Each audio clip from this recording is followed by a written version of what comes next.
I feel more free. I wish I could talk to my dad about this, but I don't talk to my dad about anything. I wish I could talk to Shane about it too, but I already know he's going to be pissed. I close my computer and stand up. Put a coat on, my dad says. It's Los Angeles. It's never cold. Not entirely true. It's a crisp November day. He stares me down, and I find a coat. It belonged to my grandfather. He gave it to me the last time we saw each other in Geneva. He said he was shrinking and I was growing, so it was time to pass his clothes on to me. Iranians don't have an embassy in the United States, so we have to use a wing of the Pakistani embassy. There are a few families entering at the same time as us, and as they do, the women throw on their head coverings, preparing to enter a world with different rules. Iranian passport in hand, I ask my dad to drop me off at Shane's house. He just nods and heads up the hill.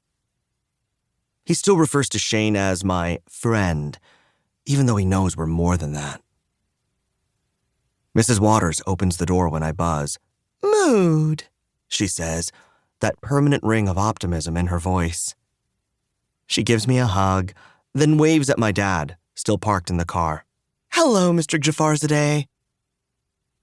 My dad rolls his window down a couple of inches. "Hello, how are you?" he asks politely.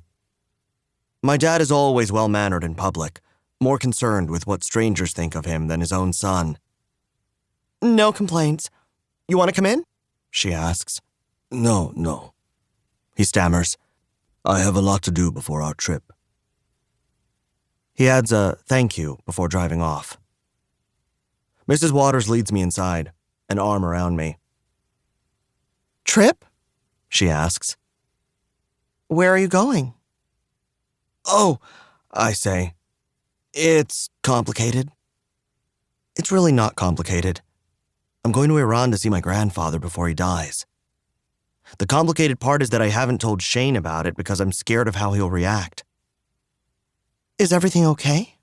she asks, and the warmth in her voice immediately makes me long for a new parent. Would my mom have checked in on my feelings the way Mrs. Waters does?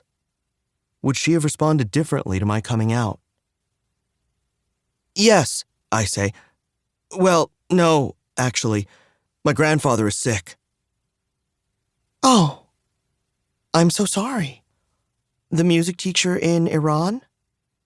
I'm shocked that she knows this. Shane really tells her everything. I nod. "I haven't told Shane yet, so..." "Well, I'm sure he'll be a great support to you. He's upstairs recording."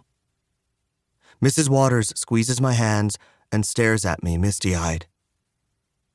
She's already shown more emotion over Baba's illness than his own son has.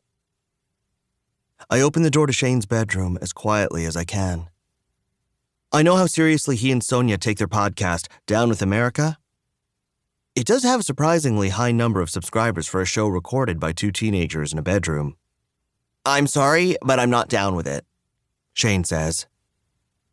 "We don't buy music anymore, so we've forced our favorite musicians into creating makeup lines and perfumes, which then distracts them from doing the exact thing we want them to do, which is make more music."